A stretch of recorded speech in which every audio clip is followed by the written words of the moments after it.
हाय दोस्तों, स्वागत है तमारू मारी यूट्यूब चैनल धारस किचन में। आज हूँ तमारा माटे लईने आवी छुं दिवाળી स्पेशल रवा मैदानी फरसी पूरी रेसिपी। तो एकदम आपणे नवी रीते फरसी पूरी केवी रीतना बनावी ए तमने हूँ आ विडियो में शीखवीश। तो चालो बनाववानी शरूआत करिए। रवा मैदानी फरसी पूरी तो तमे घऊनी फरसी पूरी तो खाती हशे, पण तमे आवी रीतना फरसी पूरी बनाववानी घरे जरूरथी ट्राय करो। આપણે પોણો કપ જેટલો રવો લીધો છે। રવો તમારે ઝીણો લેવાનો છે। 1 ચમચી મરી પાવડર, 2 ચમચી ઘી, 1 કપ મેંદો, મીઠું અને આખા જીરાને આપણે ખાંડીને લીધું છે। રવા મેંદાની પૂરી માટેનો લોટ બાંધવા માટે આપણે એક બાઉલ લેશું। તેની અંદર આપણે 1 કપ જે મેંદો લીધો છે તે ઉમેરી દઈએ। પોણો કપ રવો લીધો છે તે પણ ઉમેરી દઈએ। 1 ચમચી આપણે જીરાને ખાંડીને લીધું છે તે પણ ઉમેરી દઈએ। પૂરીમાં જીરાથી ખૂબ જ સારો ટેસ્ટ આવે છે। અને આપણે 1 ચમચી તીખા મરીનો પાવડર લીધો છે તે પણ ઉમેરી દઈએ। સ્વાદ પ્રમાણે તેની અંદર આપણે મીઠું ઉમેરી દઈએ। આપણે 2 ચમચી જે ઘી લીધું છે તે પણ ઉમેરી દઈએ। તમારે ઘીનું મોણ મુઠ્ઠી પડતું હોવું જોઈએ તો આપણી પૂરી ઉપરથી ક્રિસ્પી અને અંદરથી સોફ્ટ બનશે। આ બધી વસ્તુ સારી રીતના ઉમેરાઈ ગઈ છે। હવે તેને આપણે મિક્સ કરી લઈએ। તો આપણે ઘીનું જે મોણ દીધું છે તે મુઠ્ઠી પડતું હોવું જોઈએ, એટલે ઘી આપણે વધારે ઉમેરવાનું। તો તમે તેલનો પણ ઉપયોગ કરી શકો છો। તેલ કરતાં ઘીનો ટેસ્ટ આ પૂરીમાં ખૂબ જ સરસ આવશે। તો હવે આપણે લોટની અંદર સારી રીતના બધી વસ્તુ મિક્સ થઈ ગઈ છે। તો આપણે લોટ બાંધી લઈએ। તો આપણે હાથમાં થોડું થોડું પાણી લઈને લોટ બાંધીશું, જેથી કરીને લોટ બાંધતી વખતે પાણી વધારે ન થઈ જાય। તો લોટને થોડો આપણે કડક જ બાંધીશું, એટલે પૂરી આપણી સરસ બિસ્કિટ જેવી બને। તો ફરસી પૂરી માટેનો આપણો લોટ બાંધાઈને તૈયાર છે। તેની ઉપર આપણે થોડું ઘી લગાવી લઈએ, જેથી કરીને આપણો લોટ સુકાઈ ન જાય। તો લોટ ને હવે આપણે ઢાંકીને અડધી કલાક સુધી રેસ્ટ થવા માટે મૂકી દઈશું। તો આપણે પૂરી માટેનો જે લોટ બાંધ્યો હતો તેની અંદર આપણે કેટલું પાણીનો ઉપયોગ કર્યો, તો મેં 1 કપ પાણી લીધું હતું, તેની અંદર મેં અડધો કપ જેટલું પાણી ઉમેરીને લોટ બાંધ્યો છે। તો ચાલો દોસ્તો આપણે ચેક કરી લઈએ। અડધી કલાક થઈ ગઈ છે, લોટ પણ સારી રીતના રેસ્ટ થઈ ગયો હશે। હવે આપણે ખોલીને જોઈ લઈએ। તો લોટને આપણે આંગળીની મદદથી અડી જોવાનો। તો લોટ થોડોક આવી રીતના સોફ્ટ થાય એટલે આપણો લોટ તૈયાર છે। તો હવે હાથમાં થોડું ઘી લઈને લોટની ઉપર લગાવી લઈએ। ફરીથી લોટને આપણે સારી રીતના મસળીને ભેગો કરી લઈશું। તો લોટને મસાળવો ખૂબ જ જરૂરી છે, તો જ આપણી પૂરી એકદમ સોફ્ટ અને ક્રિસ્પી બનશે। તો આપણે હાથની મદદથી આ લોટને સારી રીતના મસળી લઈએ। તમે ખાણી દસ્તાની મદદથી પણ આ લોટને ટીપીને પણ મસળી શકો છો, તો પૂરી એકદમ સરસ બનશે। તો આપણે બંને હાથની મદદથી લોટને મસળી લઈએ। તો હવે આ લોટ મસળીને તૈયાર છે। તેમાંથી આપણે એક મોટો લોયો કરી લઈએ। તો આપણે મોટો લોયો કરીને આપણે પાટલી પર મૂકી દીધો છે। હવે તેને આપણે વણી લઈએ। તો આ રોટલીને આપણે બહુ જાડી નથી વણવાની। તો આપણે પૂરી માટેની રોટલી વણી લીધી છે। તમે જોઈ શકો છો આપણે જેટલી પાટલીની સાઇઝ છે તે પ્રમાણેની આપણે રોટલી વણી લીધી છે। તો તમારે આ રોટલીને મીડિયમ જાડી રાખવાની છે, બહુ જાડી નથી રાખવાની।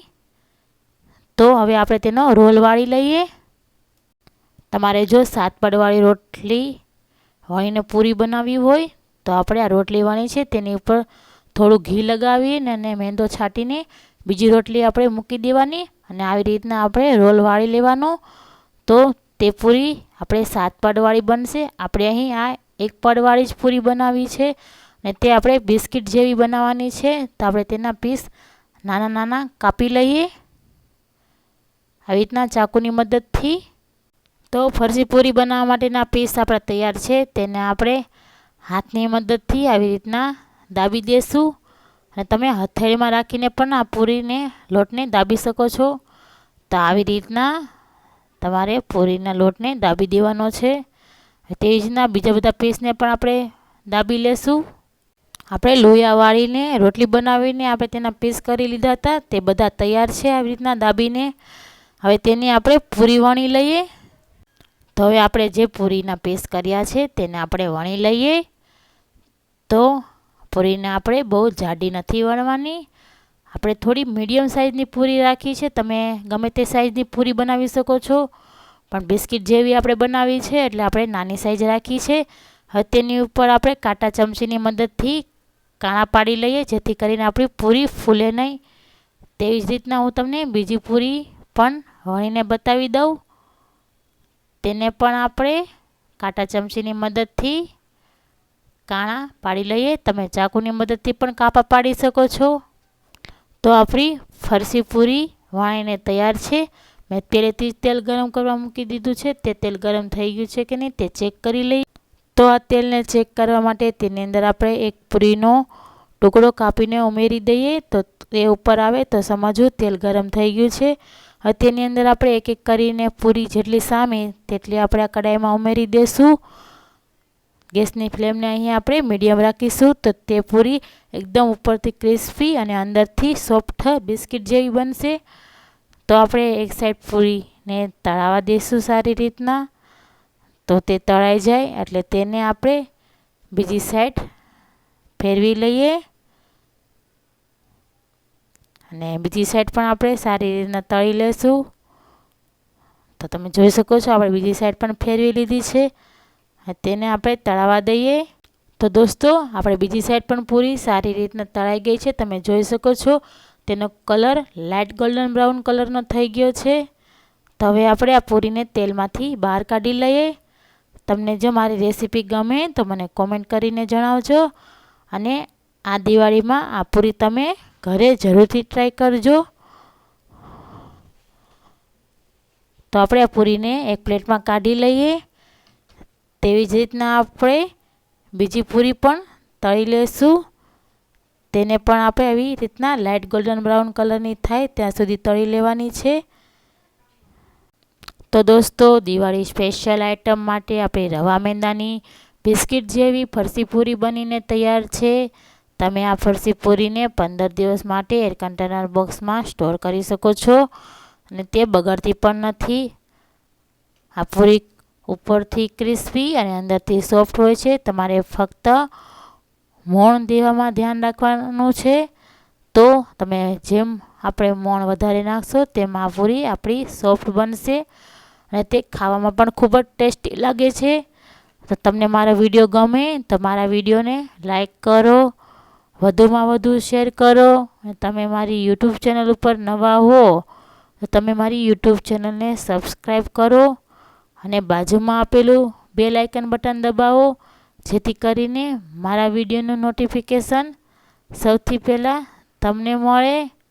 હવે આપણે મળીએ અવનવી રેસીપી સાથે નેક્સ્ટ વિડીયોમાં. તો ત્યાં સુધી બાય દોસ્તો.